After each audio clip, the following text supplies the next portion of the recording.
Контрнаступ не почнеться із сигнальної ракети у повітря, і навряд чи президент України о 4-й ранку вийде із терміновим зверненням про початок демілітаризації російського прикордоння. Але підготовка до визволення української землі триває щодня. І особливо щоночі. До чого тут українські сапери? Як у Міноборони реагують на постійні ракетні атаки з боку московитів? Що Володимир Зеленський каже про втому від війни? І йдеться про втому не світу чи українців, а втому, яка стала діагнозом тимчасовій Російській Федерації. І, звісно, про палаючу Білгородщину, жителі якої потерпають від обстрілів російських окупантів. Дивіться хроніку 465-го дня великого вторгнення Росії у матеріалі Олексія Пасака. Досі чекаєте на термінову новину про початок контрнаступу, а він уже почався. І коли настає ніч, десь на таємних ділянках фронту наші сапери починають розміновувати територію, щоб звільнити собі шлях під час руху вперед. Про це повідомляє видання Washington Post із посиланням на українських військових. Україна готова до контрнаступу, каже і президент в інтерв'ю ЗМІ. Так само вважають і американські партнери. Речник Білого Дому Джон Кірбі зауважив, вишкіл за кордоном пройшли вже тисячі українських армійців. ЗСУ отримали бронетехніку, артилерію, комплекти БК та системи протиповітряної оборони. І отримують іще більше. Що ж робити ворогу? У російського генштабу досі лишається один – початково програшний сценарій.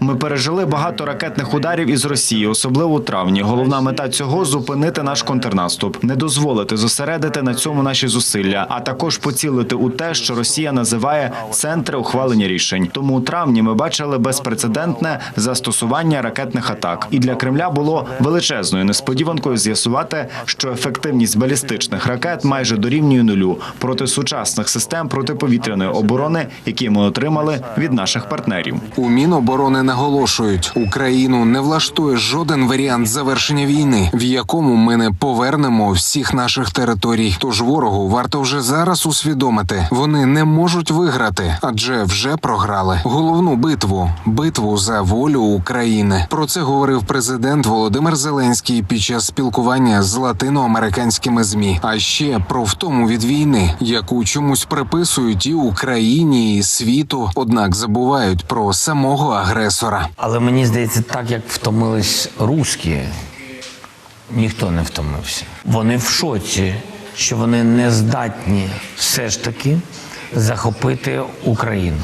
Тут я не про територію, вони не змогли зламати людей. І це страшна втомленість, а абсолютно справедлива, історична для них. Тобто вони ніколи вже не будуть бадьорою державою, вони будуть втомленими, такими, як вони і є. Розуміючи, що всі ці скрепи, всі ці наративи, якими вони жили і мотивували самі собі жити в гівні, в повному, але мотивувати себе, що у них потужна, велика армія, і ми невтомлено будемо в бідності жити, але тому що ми сильні, тому що весь світ проти нас, морально ми їх розбили. Показали на своєму прикладі, що не буває великих держав, є великі люди. Російська держава втомилася назавжди, на відміну від російських повстанців. І на території Білгородщини досі тривають бої. Тамтешня влада скавчить про 5000 снарядів, які прилетіли до них за добу. Але у бійців російського добровольчого корпусу та легіону «Свобода Росії» інша інформація. Кажуть, що окупанти намагаються поцілити їхні позиції і вже не рахуються навіть зі своїм населенням. З авіації та реактивної артилерії рівняють Шебекіно, Муром та Нову та Волжанку, щоб уберегти життя пересічних московитів. Повстанці нібито вже домовилися з українським командуванням про організацію гуманітарних коридорів для охочих утекти з Білгородщини на територію України. А як доказ злочинних дій кремлівських посіпак, бійці демонструють радіоперехоплення, в яких московити наводять вогонь просто на помешкання цивільних.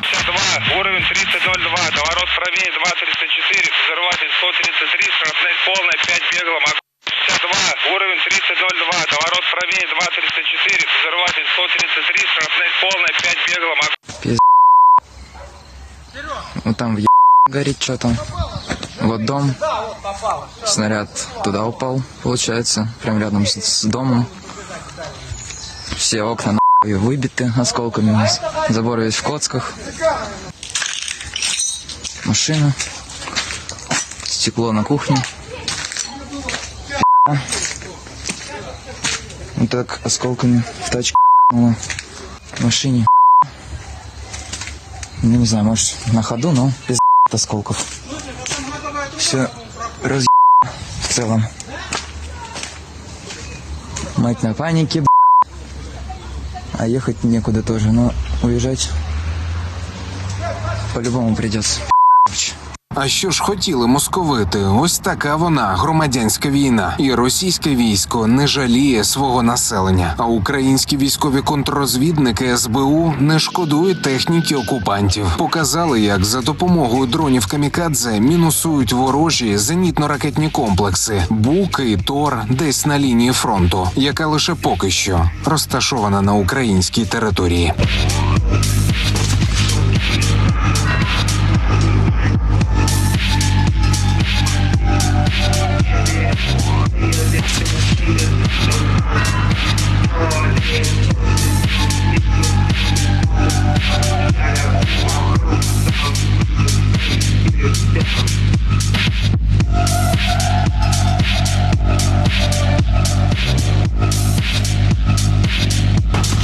Олексій Пасак, 5 канал.